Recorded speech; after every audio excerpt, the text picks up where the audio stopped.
We live in a world of sugar phobia where many people are scared of carbs, including fruit, thinking it's going to raise their blood sugar levels, it's going to cause them to gain excess weight, and it's just too hybridized, so it contains too much sugar and so is unhealthy. Well, in today's video, I'm going to bust the top 7 myths about sugar and fruit.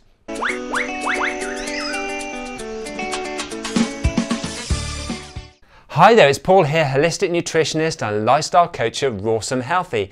Now, I'm sure you've heard comments like, sugar's really bad for you, you should try and avoid it at all costs. It's going to make you gain weight. It can cause you blood sugar issues. You can get things like Candida from eating too much sugar. So let's start off with the first point, and that is sugar is bad for you, period.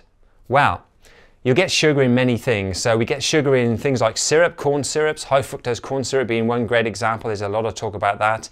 You'll get sugar in candy bars, obviously lots of processed foods. You'll get it in soda drinks. And of course, you also get it in fruit.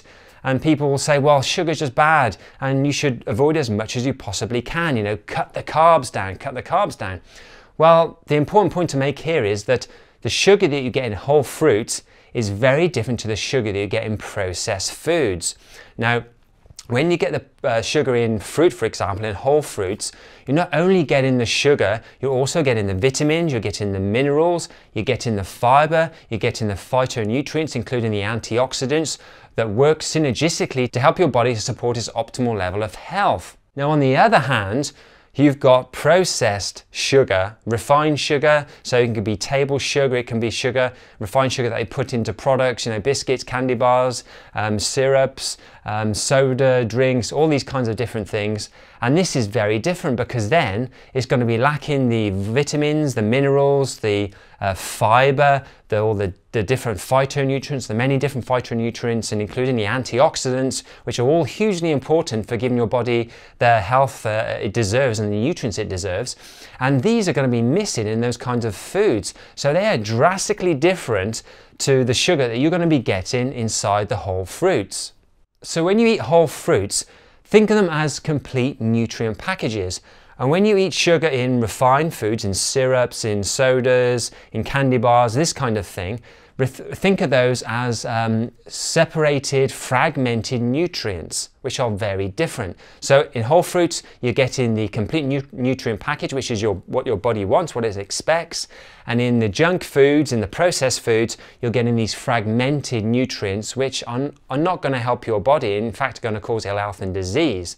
Now, one particular study that fed people 20 servings of fruit a day for several weeks, which is a lot of fruit, found that one of the great outcomes of that was they dropped their LDL levels, which is known as the bad cholesterol, by an astounding 38 points, which is really quite incredible in just several weeks of eating a lot of fruit in their diet.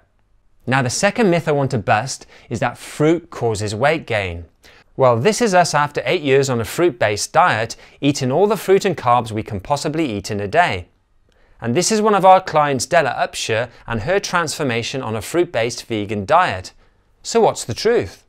Well, fruits, when compared to standard Western foods, for example, are very satiating. And this is because of all the natural fruit sugars that you'll get in the fruit, and also things like the fiber, which adds a lot of bulk to it, and then gives you that bigger volume, so it fills your stomach and you feel more complete when you've eaten enough food. And of course, it's typically less calories per bite, so you're going to be eating less calories than a lot of standard Western foods. Now, for example, if you take a banana, a typical banana is going to be roughly around 90 calories. But then you compare that to, say, a slice of pizza, and that could be something like 270 calories. So you can really see the difference there, the dramatic difference in the amount of calories between the two foods.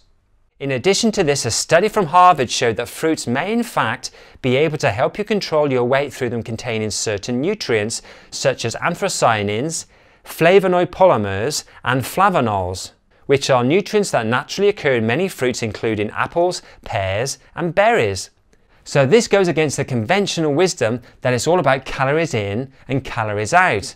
So in fact, fruit should be considered a great food for weight loss and a great food for overall health. Now, myth number 3 is that diabetics should avoid fruit. Again, sugar is seen as the root problem, that you've got to avoid sugar because it's going to raise your blood sugar levels and it's just unhealthy for you. So you've got to limit it as much as you can. But that's actually not true. And if you look at it, typically the root cause of blood sugar issues, including type 2 diabetes, is the fat in the person's diet. They eat too much fat, which then interferes with the uptake of sugar from the person's bloodstream into their body's cells. And actually, this is a topic that I cover in another video, and you can see the link on the screen now. So if you lower your fat intake to a healthy level, you include lots of healthy whole food carbs in your diet, you exercise, you avoid animal foods, and you reduce your body fat to a healthy percentage, then these types of factors can help someone who has type 2 diabetes actually reverse it and help people with even type 1 diabetes to improve their condition. We've had many clients who've reversed their blood sugar issues, including type 2 diabetes, by following these lifestyle factors, and it really does work. Well, myth number 4 is that fruit feeds cancer. Now, the thinking here is by some people that because, glucose that you get in fruit fuels your body's cells, that it can also fuel the cells of cancer. Well, in reality, we need to eat healthy foods like fruits because they give our body exactly what it needs. And there is actually no scientific evidence whatsoever anywhere that shows that, fruit sugars fuel cancer.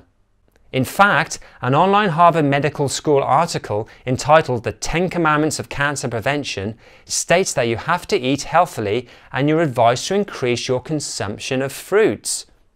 So the best science recognizes that you need to have lots of fruits in your diet to stay healthy. Now, I know some people may say, well, that's all well and good, but what happens if you've got cancer already and then you start eating fruit with all that sugar? Well, there was a study carried out that looked at how certain fruits would affect cancer cells. And what they discovered is that many of the fruits that they tested actually reduced the proliferation of cancer cells. Myth number 5 is that fruit should only be eaten as a snack. Now, traditionally in Western society, we see fruit, or many people see fruit as just being a snack food. So, you'll have like one banana or like one apple in your lunchbox, and that's all the fruit that you'll eat in a day. But in reality, you can actually make a meal out of fruit. So you can have all the fruit that you want, have your meal, have all the calories and get all the nutrients that you need from that meal, and then carry on for a good few hours until your next meal.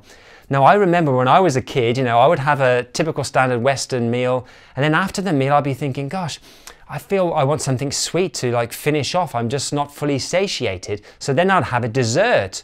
And speaking for myself, I've also been able to overcome my own addiction to chocolate, which I had for many years since I was a young kid. And I've helped also many people on this diet and lifestyle to overcome their own food addictions by eating a diet that is high in fruit. Myth number 6 is that fruit causes or fuels Candida.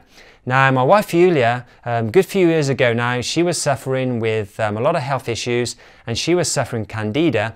And so she went on an anti-Candida diet, which was a diet high in fat.